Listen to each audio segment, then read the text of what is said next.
Time to elevate. You're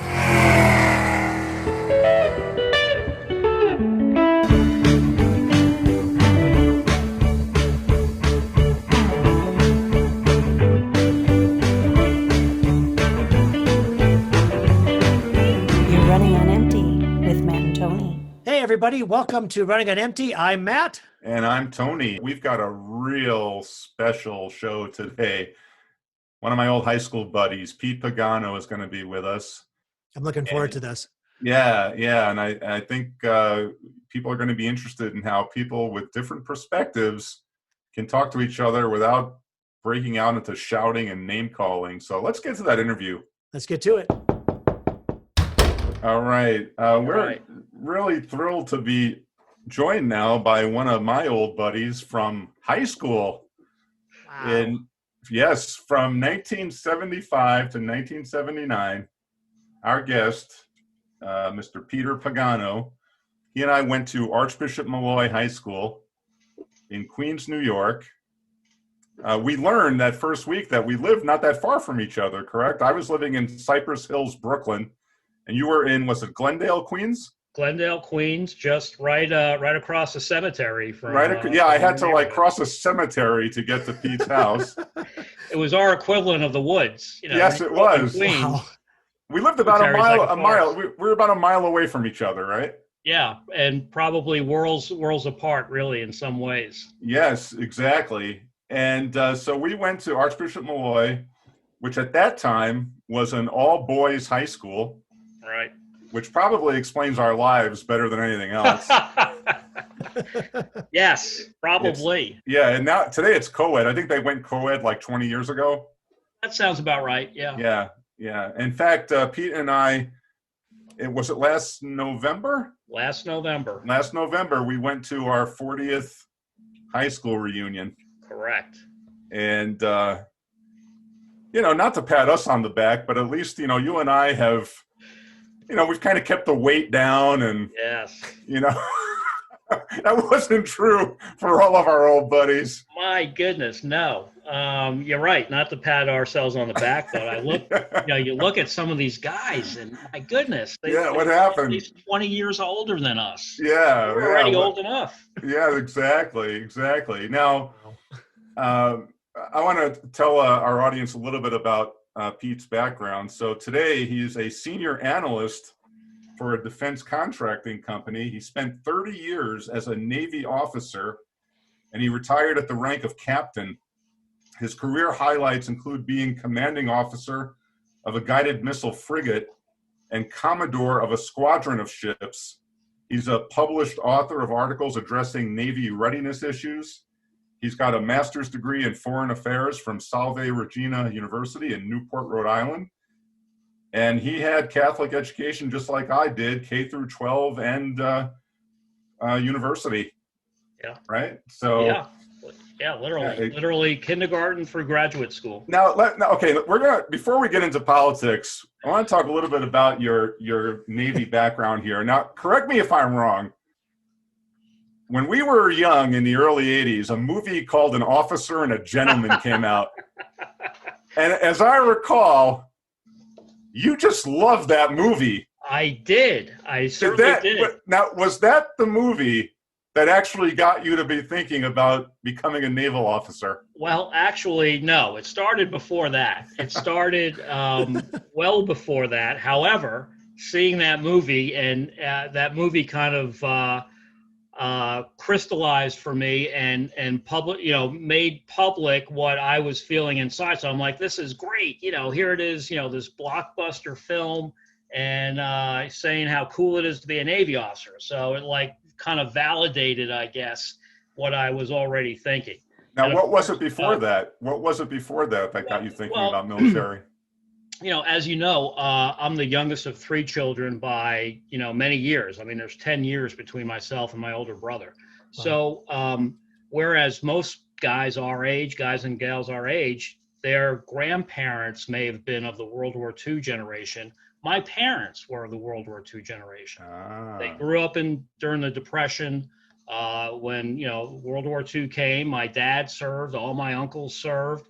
So I grew up on a steady diet of, war stories and World War II and all that.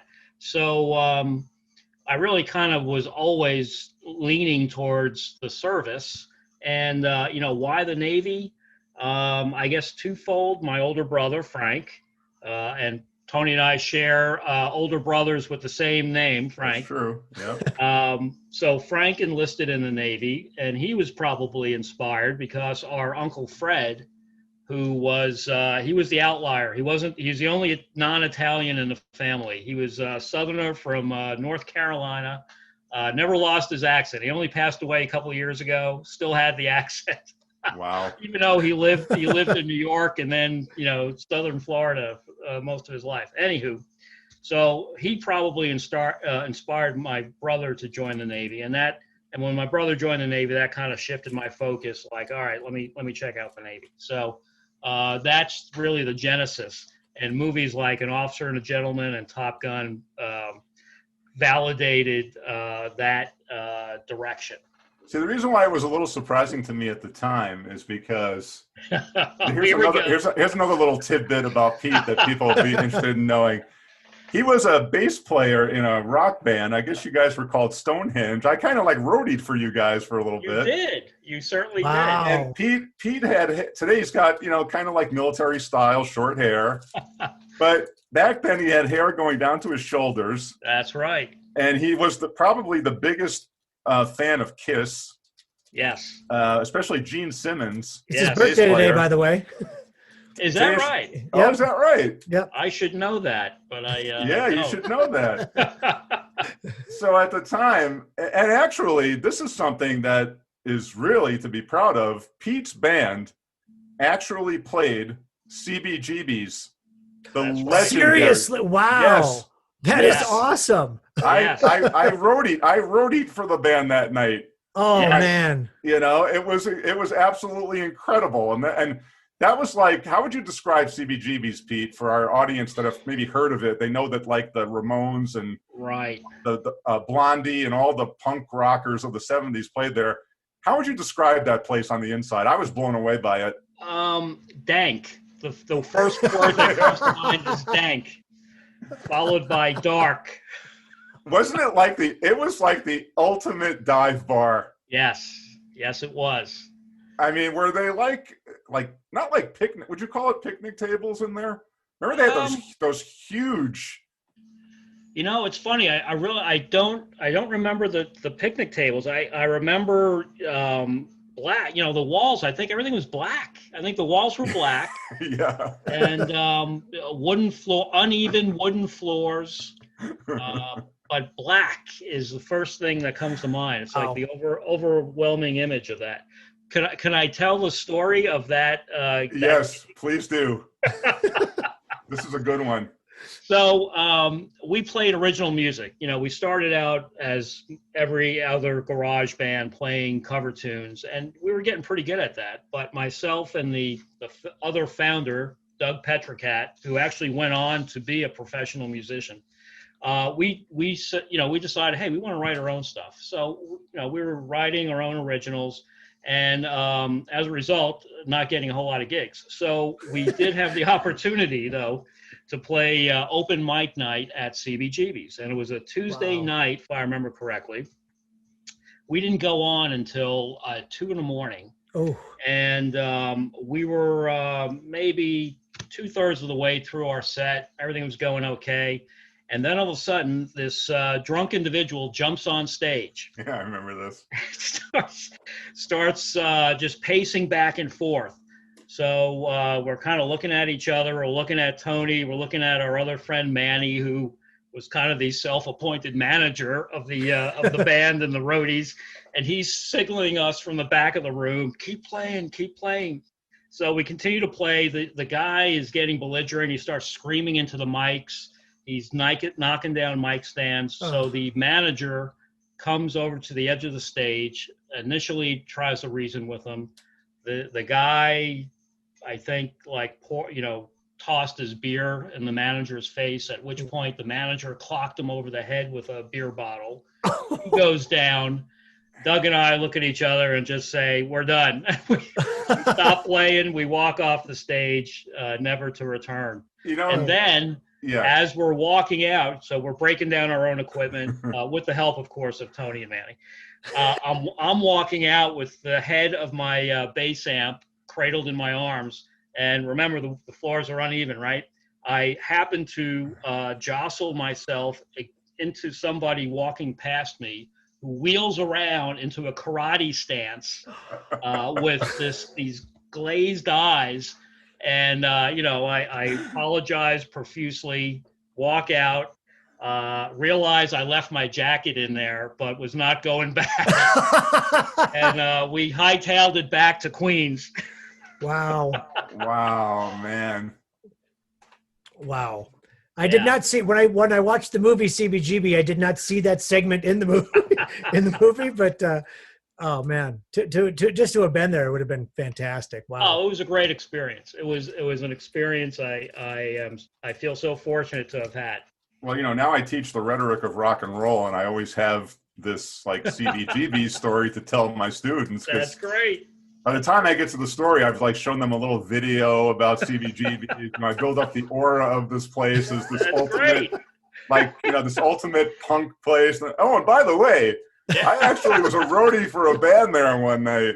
That's right. That is perfect. So anyway, I'm glad that we got there. So now this kind of leads to, so people hear about your background, Pete, and I guess the military career kind of makes your conservatism make sense. The rock background, maybe not, but how did you politically, because one of the themes of the show is that you and I went to the same Catholic high school. We went to the same Catholic university, St. John's University, New York City. I ended up being, liberal / progressive, right? Whatever people want to label it. I call myself independent. You ended up more kind of like libertarian, conservative. So what happened after college that now you always were kind of conservative libertarian, right? Yeah, I would think so. Labels, conservative, libertarian is probably, it's not as black and white as that. I kind of consider myself, let's look at the spectrum, left-right spectrum. Yeah, more to the right side on, say, foreign affairs and economics. But, I also recognize I'm not one of those conservatives who hate to pay taxes. I'm like, you need to pay taxes. If you want roads, if you want police, fire departments, if you want a military and public school, you need to pay taxes. Mm-hmm. So that's why I kind of hesitate to say, I'm a conservative or I'm this. I like to consider myself a common sense centrist, really. I mean, there are some issues where the government does need to play a role, socially, domestically. There's other areas where, maybe they've overreached. But we forgot to mention, you're living right now in Norfolk, Virginia, right? Where there is a naval base, correct? There is, yeah. And you, before we started taping, you mentioned to us that there's been the same congressman there. He's a Democrat. He's been there for at least 12 years. Yeah. And he basically runs unopposed, correct? Yeah, essentially, yeah. So you would like to see competition in congressional districts? Yes. Yeah. I mean, if you want to talk what I think is the problem with the political, or the cause, if you would, of our political polarization, I'll give you three bullets. Number one, I think it's the gerrymandering of districts, and both parties do it. Whenever they have the majority, they both do it. So the gerrymandering of districts, now I said three, and now I can't think of the other. It's like, remember was that Rick Perry in 2000? Right. I'm going to cut out 3 departments. That's EPA, right. No, can't remember. Okay. All right. Well, the 24-hour news cycle and news as entertainment. Okay, I'll wrap that in. That's bullet number 2. And I would say, I guess, the echo chamber of social media. Those 3, I think, causes have intensified our political polarization. What about the money in politics? Are you bothered by the millionaires that almost literally buy the seats? Yeah, I mean, certainly that's an issue, but I think that's always been an issue. But yet we see polarization, I think, really just exponentially growing. So what else is there besides the money? So that's my 2 cents. But I guess to get back to your question, why we both have that common educational background. So what else is different? And I remember you first in 2002, you first raised this question with me.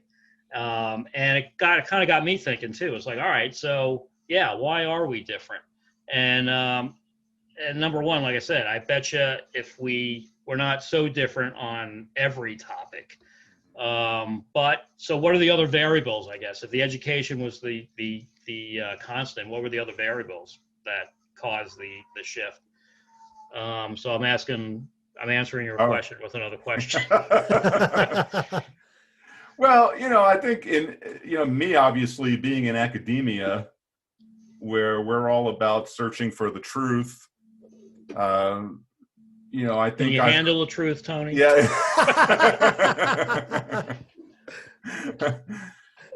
No, I mean, I think my job is to be exposed to as many viewpoints as possible. Right. And, I do believe that anyone exposed to a lot of information is probably going to end up as an independent. See, that's what I consider myself, independent. Yeah. Because, people who know me here in Oshkosh know that I'm just as likely to agitate the Democrats as I am the Republicans. That's true. Right? Now, that's what an independent person will do. Yeah. I always describe you as my principled liberal friend. And no, I have tremendous respect for you because you are open to hearing and entertaining all perspectives. And you do it with grace and respect. So well, I appreciate that, Pete. And but I tell you though, the Trump years is making that a little bit difficult. So that now you're not a hardcore Republican, but you've leaned toward Republicans, right? Yeah, for sure. So what do you make of the Republican Party in the age of Donald Trump? For example, we're taping during the week of the Republican convention, right? And as you both may know, this is probably the first year in history the Republican Party doesn't even have a platform. They decided to not go with a platform. Their platform is, we endorse Donald J. Trump. Yeah. Now, isn't that just basically saying we're going to let President Trump do whatever the hell he wants? That that is disturbing that they do not have a platform.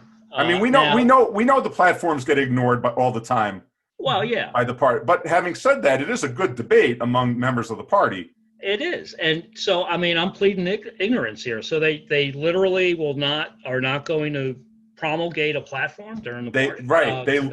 They sent out a statement saying the Republican Party is not putting out a platform this year, that we have, basically they said we have one plank in our platform, and it's to support Donald J. Trump. Well, that's disappointing because, what I was going to say is in response to the anticipated question of, why would you support Donald Trump is, and first of all, I guess I should have said this at the front end. These are my personal opinions. I do not, speak for the United States Navy or the defense contracting company that I work for. These are my opinions and my personal opinions. But sure, his delivery is horrific. And actually, during the primaries, I described him, and I think very accurately, as he reminded me of Il Duce, Benito Mussolini, in his delivery, his bombastic delivery and braggadocio and all that. But so he can borrow.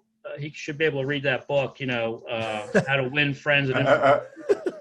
But having said that, the planks, if you would, the programs that he's pushing for, revitalizing the American manufacturing sector and blue collar jobs, and renegotiating unfair trade balances, border security, those kind of things. I mean, those are not bad things. And he has stirred up the pot and the establishment with that regard. I mean, I think that's part of the reason why he's so vilified, really, from all aspects. But yeah, could he have done this with more decorum and a better sense of articulating what he's going after? Absolutely. And, But Pete, as a 30-year naval officer, a captain, do you honestly see Donald Trump as a commander in chief? Is Donald Trump the kind of guy that the soldier on the ground or at sea can actually respect this guy? I mean, I gotta suspect, I don't know what goes on behind the scenes, and I gotta think a lot of this is public shtick that seems to work for him, really, overall. Oh, that's totally his brand. His brand is what he's doing, Exactly. And he absolutely knows that. Yeah. So I mean, crazy like a fox. It works for him, but it's kind of it's uncomfortable for everybody else, for sure. So I really can't answer that directly because I don't know what goes on behind the scenes. A lot of times you hear these things, and really you don't find out till after the fact that really, this president or that president was very much, personable on a one-on-one level, or very much cares for the military in private, or so you don't know what goes on. I mean, there's a lot of good things that came out about George W. After the fact, that he was, very respectful of the military and very much, took a personal interest on folks. I hear anecdotes about that really with regard to Trump too, as far as things that have gone on in Afghanistan and Iraq, and how he has, reached out to the families or the individuals themselves. So, but the fact that General Kelly and General Mattis have had this very, very public falling out with him, right? What does that say to you? I don't know. There's several. There's a couple I know of, 2 retired Navy admirals who have spoken out as well. But they were also admirals selected by during the Obama administration, and one of them was actually the chairman of the Joint Chiefs of Staff during the Obama administration. So they're kind of I think tainted with partisan politics. So the same thing may be the case. Now, Mattis was a surprise. And yeah, there could be things, certainly publicly, it's easy to say, yeah, this, Mattis was probably right, and Donald Trump could be, a loose cannon, but we're only seeing the public side. So I take it you don't care for Joe Biden. I used to like Joe. And you did? I did, yeah, because he came across as a centrist, but and one of those common sense guys that I like. Common sense politics. But 2 things. Number one, I think he's now beholden to the Bernie Sanders wing of the party, which seems to be ascendant, and he's past his prime. Much like, remember when John McCain ran in 2000 for the nomination right. in 2000. Sure. He was ball of fire, and the media loved him. I mean, gosh, CNN I don't think could say enough good things about him. Then you contrast that with the John McCain of 2008, and they're 2 different people. He by 2008 he was past his prime, and I think that's the same story with Biden. Well, I agree. He's not. He doesn't seem to be at the same, level of alertness. But yeah, a lot of people, myself included, contrast that with Trump, who, let's just say, his elevator doesn't seem to reach the top. At least not for me. Right. What do you think that says, Pete? That in the year 2020, the major parties ended up with 2, basically, I think Trump is 74, Biden is 75. Yeah. Right. Well, yeah. I've said this exact thing. I said, this is the best we can do. 2 old white men from the establishment is the best we can do to nominate for president of this country in this day and age. So I think what it says is our 2-party system is broken. It's broken. It is sclerotic. It is. We need to change it, and the only way it's going to change is if it comes up from the grassroots. Right. I know you're a student of history, Pete, and you know that the Whig Party blew up in the 1850s, became the Republican Party. Yeah. Do you see either the Democrats or the Republicans just exploding and a new formulation coming about? What I would like in Pete's perfect world is the centrist from both the Democrats and Republicans bolt and form a viable third party. I will even name it the Independence Party. Yeah. And that becomes the viable center party. I mean, my goodness, if you can rule from the center, if you can capture that center vote, you got the majority, I think. Sure. So with organizations like the Lincoln Project, where do you think they would fall with their current views? Yeah, those are like the never Trump Republicans. Yeah. Well, I don't know. Are they more libertarian, or are they trying to be libertarian, or are they trying to be kind of that centrist Republican? Well, one of the ringleaders is, you mentioned John McCain. One of the ringleaders is Steve Schmidt, who was the guy who managed McCain's campaign in 2008. Okay. Right? All right. Well, and he strikes me as kind of like a libertarian. Yeah. In a way. Yeah. But well, that's a possibility. Yeah, that's a possibility. But they'd have to bring some peel off some Democrats to grow and be viable, I think. Yeah. Yeah. Do you think, is that what they tried to do with the Tea Party, is try to do something like that? And I don't think it worked very well. No, because I think they were too far right. They were too conservative. Yeah. They were trying to do that, but trying to pull out the conservative and leave the center of the Republican Party. Right. Yeah, see, and I think that's how I see the Lincoln Project. I'll call it Republican classic, if you will. Yeah. But yeah, I agree with you. I think that there should be something, or one party. I mean, I don't know that we need three. How about just one, and then you're not either. We're all kind of this. Well, yeah. How about you abolish parties and everyone has to run as an independent? How's that? Then that would probably go on. Yeah, I mean, the only time I've ever won elected office is when I ran on a nonpartisan label, right? Yeah, yeah. Because on a local city council, there's no party labels. Yeah. Right. And by the way, what I've heard, now you'll find this interesting. A lot of people ask, how come at city councils and school boards and county boards, there's usually no party label? And the most reliable story I can find on that is that in the early 20th century, people were winning those seats on the Socialist Party ticket. Yes. Oh, wow. Yeah. And so like Milwaukee, Matt, you know this, Milwaukee had 4 socialist mayors in the early 20th century. And so the Democrats and Republicans, in an effort just basically to destroy the Socialist Party, said, you know what, local offices will be nonpartisan. And they succeeded in that effort. I think that sounds like a pretty credible story. I haven't completely validated it, but yeah. I mean, just think about it. Just in the U.S. and Europe, socialism in the early 20th century was really the new wave, right? And it was sweeping countries in both continents. Are you worried, Pete, that the Republican Party is being heavily influenced by some people like these QAnon folks, the people that believe that the world's being run by a global elite of pedophiles that literally eat children? Are you concerned about that? Yeah, sure. I mean, I'm suspicious of any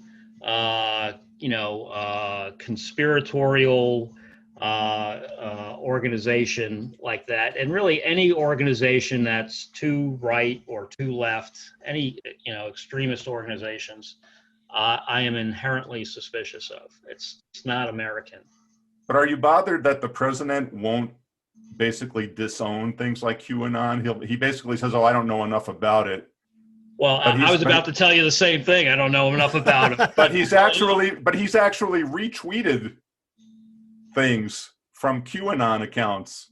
Well, I would say this. I mean, that's not right. But also, I am bothered by the fact that the Democratic Party establishment has yet to condemn any of the rioting, violence, and looting mob, rule type actions that have gone on in the wake of these various police shootings. No, Biden has condemned the rioting. Finally, And I think him and Kamala finally came out with regard to the Wisconsin riots last couple of nights. Yeah. But, this has been going on, I think going on 3 months now, in excess of 70 days, certainly in Portland. So, yeah. Yeah. Right. So I'm just as bothered by that. And again, it's the extreme, the left and right extreme. I would love this country to come back to the center. How do we do that? I don't know. Are you familiar with, and I bet you are, Chris Matthews' book, Tip and the Gipper, When Politics Worked? Oh, sure. So I read that. I probably read it around the time of the 2016 election, I think. And, he laments, we used to be able to have this give and take and work out compromises and work across the aisle. And we've lost that. And like I said, I go back to those 3 bullets as to why I think we lost that ability to compromise and have a working government, working political parties. So did you see it as a good thing that Biden had John Kasich at the Democratic Convention? No, because there again, Kasich and some of these other never Trumpers, they have a political axe to grind. Okay. I think that's obvious, especially in the case of Kasich. So I question their motives because it was just like, for example, I was driving home from work today and I had Fox on, of course, and they were interviewing Carly Fiorina, who is also, saying she's going to vote for Biden. Sure. So she made a great case as to why she was not going to vote for Trump, but really never made the case why she would vote for Biden, why Biden would be any better in all these areas she cited as why she would not vote for Trump. So it just, again, came across as, even though she said, oh, well, this isn't personal. Well, of course it is. Yeah. It's a political axe to grind. It gives them some notoriety and some chops with the mainstream to come out and say they are morally opposed to Donald Trump. It's easy to do. That's an easy win these days. But the thing is, though, for someone who's a hardcore, serious Republican, which for me, it always meant small government. Yeah. Constitution comes first. Right. You look at Donald Trump. I mean, to me, he has contempt for the Constitution. Number one. Well, I don't know about that. There's that's debatable, but yeah, I believe he was a Democrat. I think he was a registered Democrat. Oh yeah. 70s and maybe even in the 80s or something. So he donated $6,000 to Kamala Harris back in the day, or more recently. Not right now. He hung out a lot with the Clintons too. So yeah. Oh yeah, he was definitely definitely in the Clinton orbit for sure.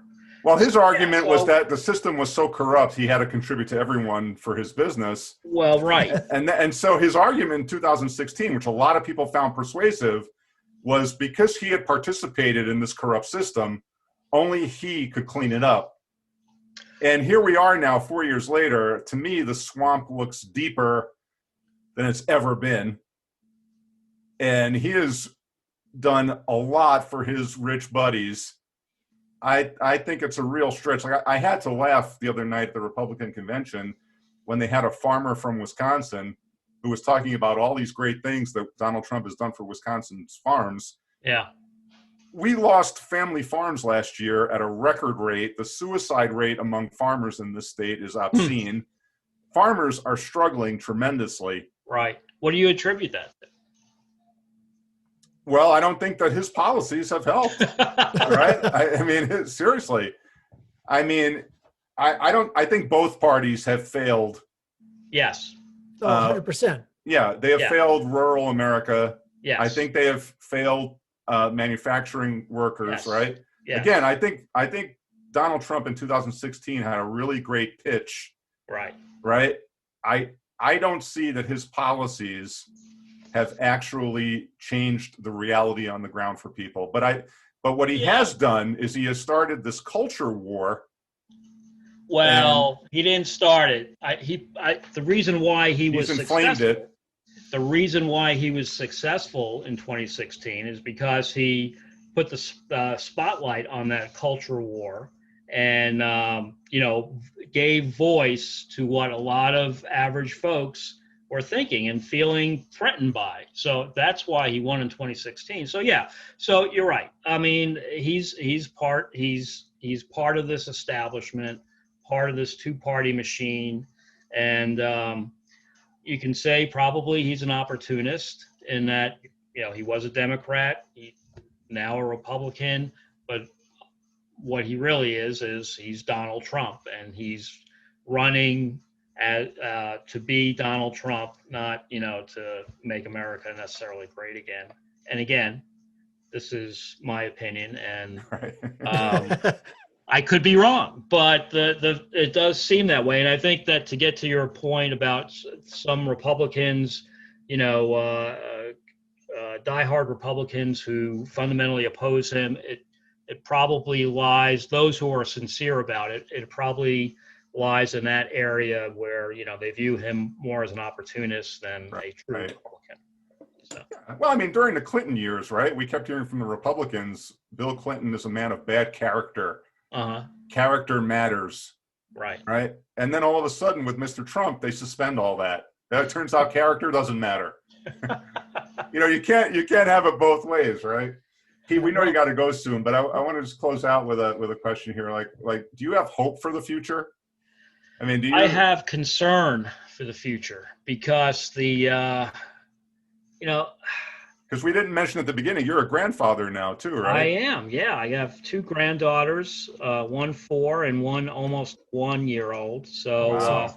I have concern on a whole lot of levels, especially for girls, women in our society, our Navy, looking at our Navy, we have systemic issues, our politics. I have concern because I don't know how we unravel these issues and fix them. Certainly, we can't do it from the balkanized way we have become, and both parties are guilty of that. The mainstream media is guilty of feeding that, and as I said earlier, the echo chamber of the social media.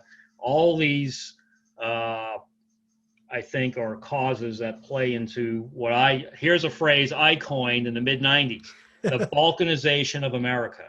I mean, back then I was on my soapbox that, too much identity politics, too much us against them, and it's only gotten worse in the last 20 years. So, well, I guess conversations like this, Pete, are going to be key. I think when we have you on next time, we'll delve into a couple of specific issues. Okay. And, the three of us can lay out maybe different positions and see if we can work toward resolution. I'm sure by the end of 30 minutes, you'll conclude that I'm right. That could be, possible. Or vice versa. It could happen either way. Yeah. Pete, thanks so much for being with us today. This has been fantastic. My pleasure, Tony and Matt. Thank you both for allowing me the time to vent. All right. We will talk to you again soon, man. Thanks so much. Take care. Bye-bye. You too. Bye-bye.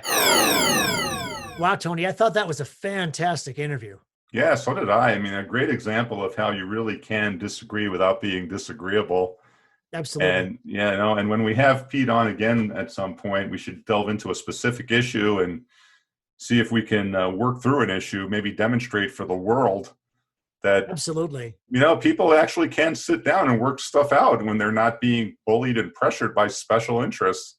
Right. It is possible to agree and agree to disagree and be civil to each other. Yeah, absolutely. Hope you enjoyed this one. Thanks so much, everybody. Thank you, Tony. Thank you, Pete. Thank you, Matt. And we'll see you next time, everybody. Stay elevated.